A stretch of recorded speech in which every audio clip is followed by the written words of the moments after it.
Welcome to the Business Blast podcast. I'm your host, Tyler Wagner. This episode is brought to you by Wags Media. Wags Media provides you with everything you need to generate more customers and grow your brand. Head on over to wagsmedia.com, wagsmedia.com to enter a contest where you can win a free, done-for-you custom website valued at $2,500 for a limited time only. Now, let's jump into the episode.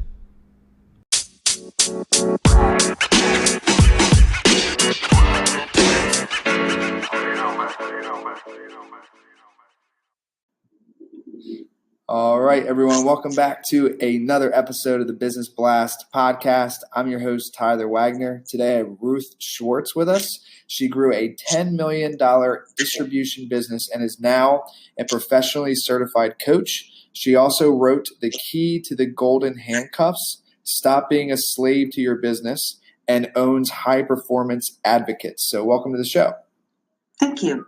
Of course, grateful to have you here, Ruth. We'll dive into the first one. The first question I have for you is, what is the best story from your life that has an underlying valuable message? The one that's most relevant to me, and of course, as a part of the book that I wrote about not being a slave to your business, takes me back to my early days in business when I was working with just one employee. And this was a business that just grew exponentially and very, very quickly. And we were pedaling as fast as we can. And I didn't realize until it was almost too late. And I only say almost because it really was too late, that I was an absolute horror asshole of a boss. And my one employee came in one day and inexplicably looked at me and said, "I quit," and walked out the door. And I thought we were so cool. And it took me completely by surprise. I remember getting in my car and driving over to his house and going up on his front porch and banging on the door. Let me in. You must talk to me. This is not okay. I'm not cool with this. And he wouldn't open the door. And finally, he cracked it, let me in the door. And I got a real earful. Now, most bosses do what they do because they think that's what they're supposed to do. You're supposed to behave a certain way. And I had my own personality behaviors as well on top of that. But I realized in that moment that the only way to really and efficiently grow a business in the way that you want to grow a business is to be in a completely different conversation with the people that you work with. And the conversation at that moment was, please don't leave me. Don't leave me alone, right? I mean, that was really my feeling on that one particular day.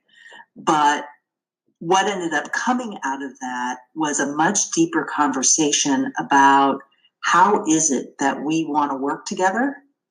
How do we want to have relationships? What makes work valuable to us? How do we want to interact with each other? And to build it in a very organic and genuine and vulnerable way. I was never more vulnerable than I was in that moment. And it took a lot of checks and double checks. I ended up working with this man for about 20 years. And there was this ongoing dialogue, even just between the two of us. Now, of course, we grew a lot more people on our team. And so the conversation grew. But there was always this check of, how are we doing? Are we being the way that we want to be? Are we creating the conversation we want to be having? Are we happy with the results that we're getting from each other? And what makes this work worth our effort in the long run? this is the basis of my coaching practice now, which is, now I can't stop people from being assholes if they don't want to be, but there are so many better ways to change the conversation that you're having in your business and create whatever it is you really want to create with the people you want to create it with. And this is the power. And I think more and more people are really waking up to the idea that there is no formula for this except really deep and vulnerable conversations. And what is the most valuable piece of information we should know that's within your expertise or industry? And maybe you kind of touched on it already a little bit, but. Yeah. So for leaders at any level, the most valuable piece of information, and it comes up again and again and again, whether I'm working with owners of companies, whether I'm working with their management team or anybody on their team, or whether I'm dealing with executives at any level in a corporate environment, is stop working so hard and being a know-it-all. The best thing that you can ever do for yourself is ask great questions and not have all the great answers, because there's no way that any one leader has the great answer. And again, it does come back to, well, what is the conversation that you're having?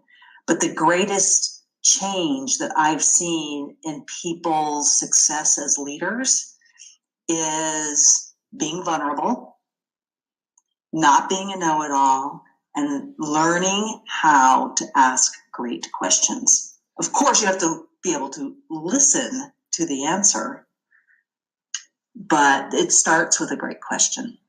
Totally. And I think, I can't remember who said the quote, or if the quote's accurate, but I think I remember hearing a quote is like, the quality of your life is in direct correlation with the quality of the questions you ask. So yeah, I think that's. Yeah. And we were just talking about favorite quotes. There's that famous Einstein quote too. If you had to solve a problem, how do you go about it? And he said something like, I'd spend 99.9% of my time looking at the problem and 1% of my time thinking of a solution. Yeah. I like that. And I feel like you've already given us like so much in the first two questions, but like, I guess being more general, like what's your best piece of just like overall business advice? I mean, you grew a business to $10 million. So like, I don't know, like maybe, dive deeper into that. Like how were you able to do that? Cause that's a pretty big mark right there.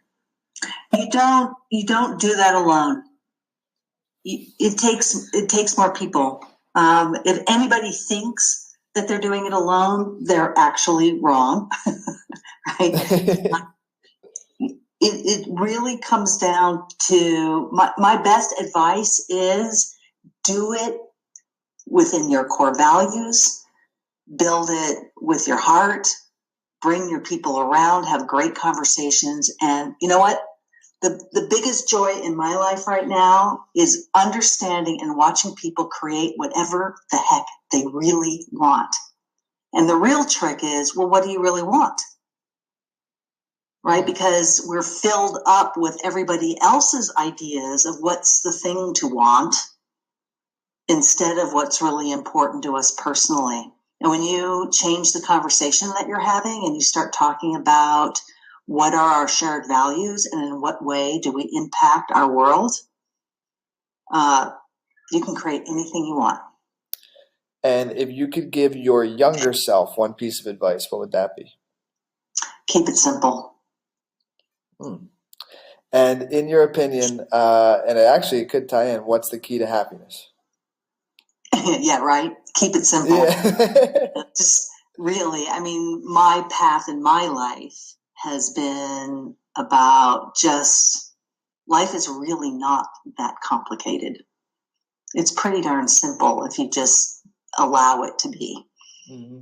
And it's been pretty powerful in my life to just see what's really important and get rid of the rest. And thank you so much for coming on, Ruth. The last question I have for you before we let you go is, where is the best place for people to find you online? Probably highperformanceadvocates.com. Perfect. I will put that in the show notes for everybody listening, and thank you again. All right. Thank you. The podcast you just heard was published with Anchor. Got something you want to say to the creator of this show? Send them a voice message using the Anchor app, free for iOS and Android.